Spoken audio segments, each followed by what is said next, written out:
지금 시간은 새벽 6시 30분.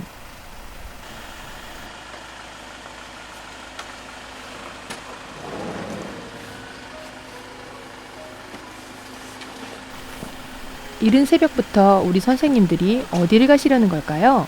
잘 다녀오겠습니다. 먼 길을 가시나 봐요. 주전부리도 챙기시는 걸 보니 어디를 가시는지 우리 한번 따라가 볼까요? 아니, 몰랐어요. 아니요, 몰랐어요. 그냥 어디 겨울 캠프 촬영 가야 된다고 아침 일찍 나오라고 하시더라고요. 오늘의 안전 담당은 목사님이시군요. 목사님, 안전운전 부탁해요. 그렇게 달리고 달려 어느새 도착.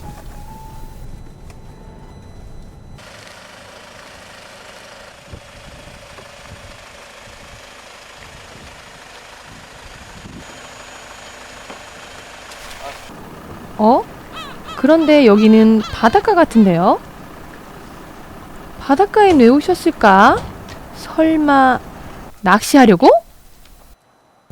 우와, 바다 경치는 진짜 좋네요. 이번엔 배를 타네요. 정말 어디를 가시는지 알려주시면 안 돼요?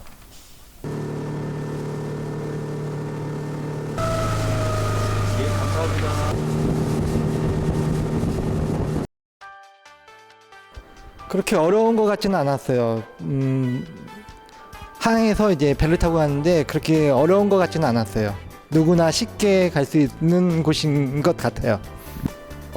좀 그래도 편안한 배를 타고 좀 편안하게 갈 줄 알았는데 좀 통통배 같은 작은 배를 타고 가더라고요.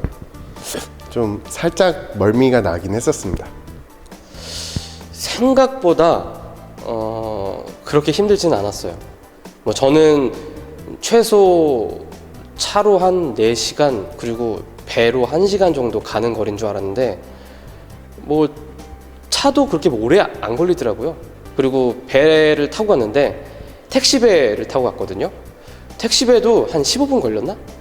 근데 저는 택시배 처음 타봤는데 저는 택시배 탄다고 하길래 처음에는 진짜 택시 모형의 배인 줄 알았거든요. 근데 딱 보고 그냥 작은 배구나 하고 좀 실망하긴 했죠. 네.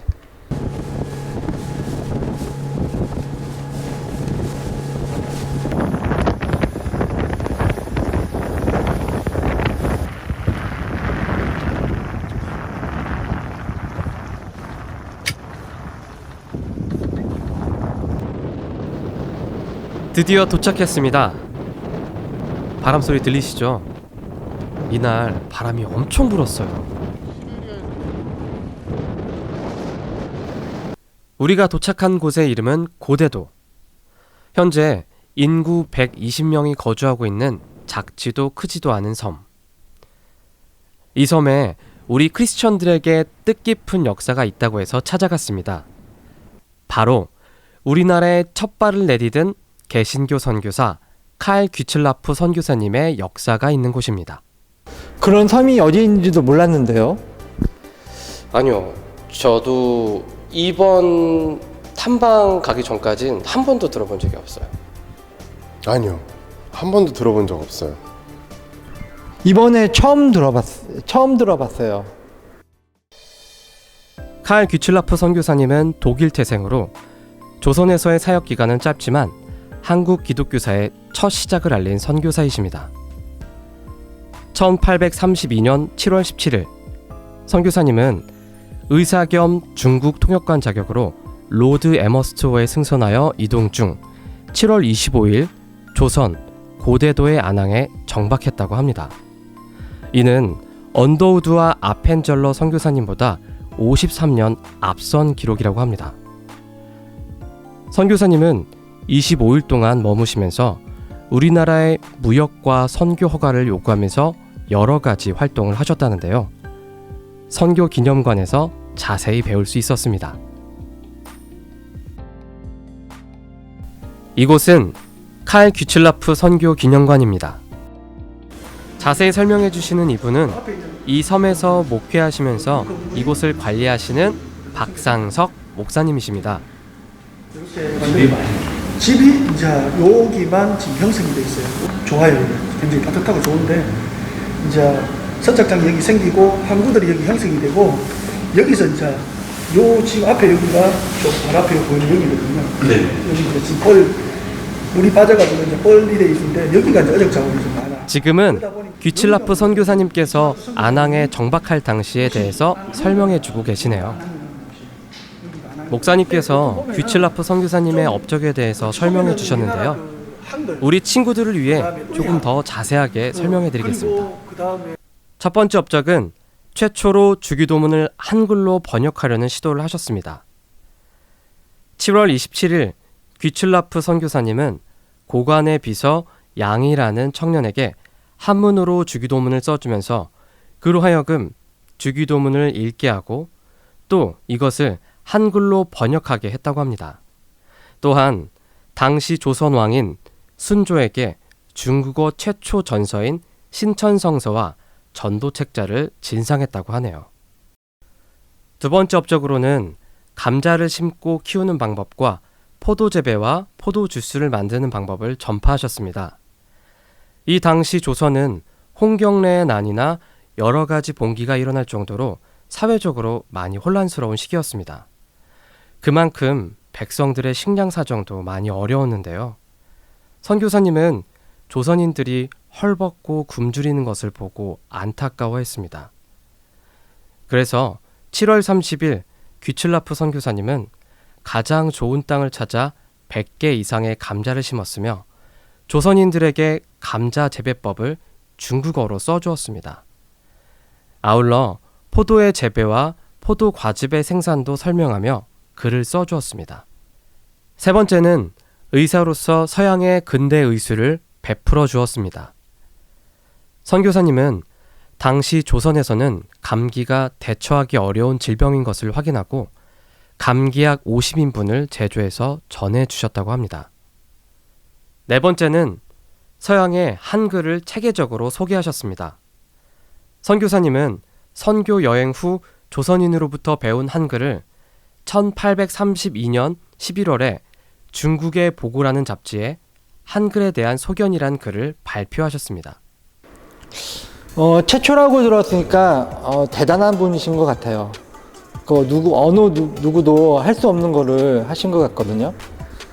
그래도 그렇게 선교를 마음에 품고 예수님의 이름을 전하시는 분 덕분에 우리나라에 복음이 뿌려진 것이 아닌가, 되게 감사한 마음이 많이 들었습니다.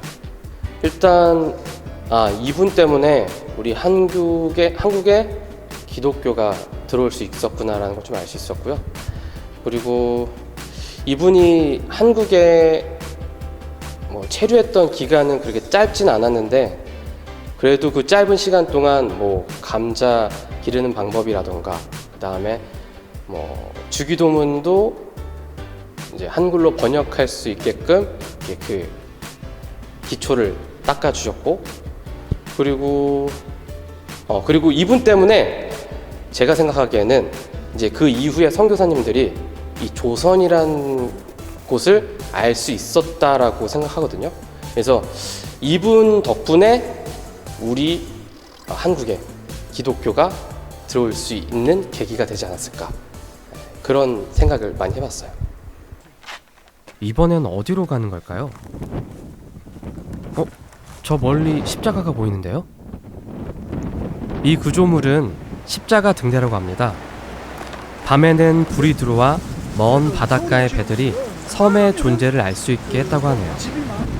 마치 빛 되신 예수님을 등대처럼 전하는 귀칠라프 선교사님처럼 말이죠.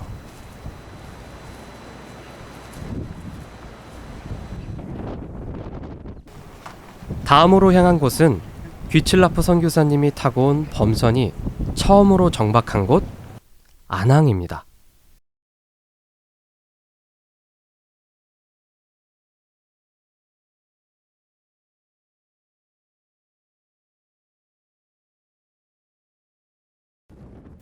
도시의 기억 베를린이라 불리는 이 조형물은 칼 귀칠라프 선교사님을 배출한 독일 베를린의 보헤미아 베들레헴 교회의 형상을 본떠 만든 것으로 베를린에 위치한 31m의 조형물을 5m로 축소해 제작됐습니다. 선교사님께 감사하는 마음에 안에 들어가서 기도했는데 안에서 보는 풍경은 더 예쁘더라고요.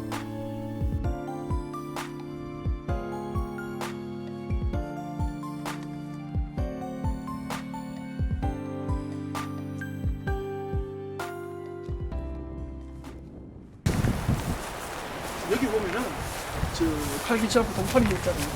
그 옆에는 대구 동일교회와 보령시에서 칼 귀칠라프 선교사님을 기념하며 선교사님이 타고 온 범선을 상징화한 선교 기념비와 칼 귀칠라프 공원입니다. 이거는 보령시에서 세웠죠. 기념해서 네. 그 칼기차하고 함께하고 그 내용에 대형이 있는 저겁니다. 그가 우리를 깨웠고 이젠 우리가 그를 깨웁니다. 다음으로 향한 곳은 당시 우상과 미신을 믿고 제사를 지내던 곳인 각시당입니다. 이 각시당과 귀칠라프 선교사님이 얽힌 사연이 있다고 합니다. 박상석 목사님께서 이 일화를 이야기해 주셨습니다. 산에 산신령들에게 제사를 지내는 각시당입니다. 저 앞에 보면은 각시당으로 되어 있는데 이 각시당인데 이 각시당 앞에서 이 칼기치라프 선교사님이 이렇게 넘어오시면서 여기서 최초로 기도를 하셨어요. 여기서 기도를 하시면서 기도를 하는 그 순간에 뒤에서 뭔가 아시락이라는 소리가 나서 뒤로 돌아보니까 뱀이 한 마리가 이렇게 칼기치라프 선교사님 기도하고 있는 뒤쪽에서 딱 이렇게 노려보고 있는 걸 칼을 꺼내들여서 쳤는데 그때 뱀이 목이 베어지고 죽었어요. 어찌 보면 그것이 지금 우리 고대도의 영적인 기류가 바뀌었던 그런 하나의 터닝 포인트가 아닌가. 민속적인 그런 우상을 숭배하는 그런 시설들이 아무것도 없습니다. 단지 유일한 기독교만 존재하고 있는 섬 중에 하나가 바로 이 고대도입니다. 그래서 지금 현재로는 이런 영적인 기류들이 형성이 됐던 게 아마 이 칼기치라프 선교사님이 여기서 기도하면서 그 뱀의 목을 쳤던 그런 계기가 되지 않았을까라고 그렇게 생각을 하고 또 저희들은 그런 기류들을 지금 이어가고 있는 중입니다.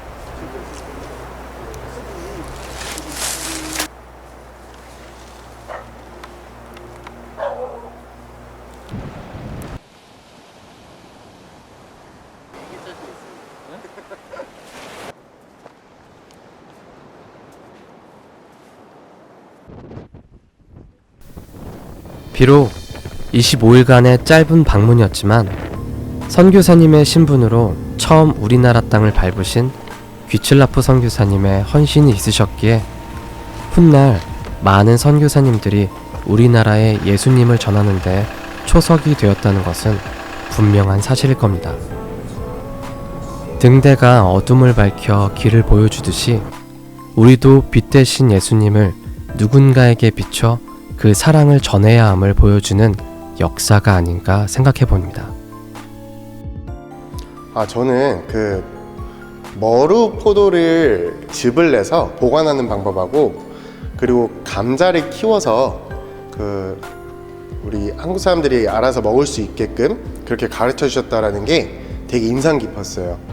그때 당시 사람들이 되게 많이 먹을 게 없었고 배고팠는데 이 모습을 보고 되게 안타까워 하셔서 그렇게 식량을 만들고 먹을 수 있는 방법들 그렇게 가르쳐 주셨다는 게 되게 너무 감사하다는 생각이 많이 들었어요. 우리나라를 위해서 최초로 이제 목사님이 선교를 위해서 오셨는데 그런 분이 안 계셨다면 과연 우리나라가 어떤 모습일까라는 생각을 해봤는데 정말 하나님을 믿을 수 있는 것에 대해서 감사를 드립니다.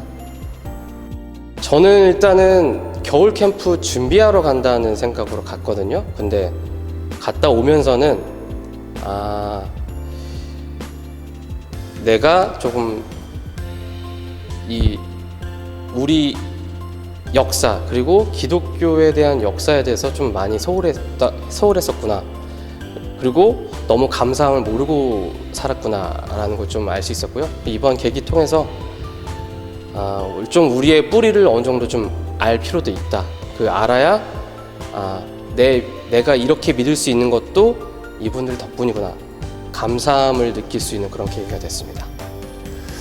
고대도를 왜 갔냐면 사실은 이 시작은 우리 초등부 친구들 때문에 시작됐습니다. 초등부 친구들에게 올 겨울에 뜻깊은 그 겨울이 될 수 있도록, 그리고 코로나 때문에 어디 나가지도 못하는데 뭔가를 해주고 싶은 마음이 있어서 선생님들과 함께 머리를 짜서 기도하다가 찾아낸 곳이 바로 고대도입니다. 목사님은 우리 초등부 친구들이 쉽게 얘기하면 도미노가 되었으면 좋겠어요. 도미노 아시죠? 처음에 것이 넘어져야 끝까지 넘어질 수가 있습니다. 힘의 전달이 되어져서 또 다른 것들을 넘어뜨리고, 그리고 마지막까지 같이 아름다운 어떤 그 결정체를 이루듯이 우리 친구들이 예수님에 대해서 전파하고, 또 예수님에 대해서 들은 사람들이 또 누군가에게 전파할 수 있도록 그 첫 발을 내디딘 사람이 귀철라프 선교사예요. 우리 친구들이 이러한 사람이 되었으면 좋겠어요. 그 처음에 그 다음이 될 수 있도록 도와줄 수 있는 그 친구들, 바로 여러분들이 됐으면 좋겠습니다.